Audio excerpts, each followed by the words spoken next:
పెద్ద పెద్ద చర్చిలలో అనేక మంది వచ్చి కూడి ప్రార్థన చేసిన దేవుని ఆత్మ వారి మధ్య లేకపోతే జీవం లేనిదే ఆ సంఘం. ఎక్కడ ఇద్దరే చెట్టు కింద కూర్చొని ప్రార్థిస్తారు దేవుడు, దీన హృదయంతో, దీన ఆత్మతోటి దేవుడు వాళ్ళ మధ్య ఉంటాడు.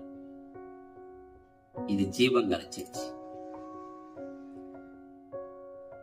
ఇప్పుడు చాలా మంది వాళ్ళ పేర్లు పెట్టుకొని దేవుడికి రావాల్సిన మహిమను వాళ్ళు కొట్టేస్తున్నారు. ఏమని? ఫలానా వ్యక్తి మినిస్ట్రీస్, ఫలానా వ్యక్తి చర్చి, అది దేవుడి సంఘం అని పిలవట్లే. ఒక వ్యక్తి పేరు పెట్టి దాని పక్కన సంఘం అని చేరుస్తారు. ఒక వ్యక్తికి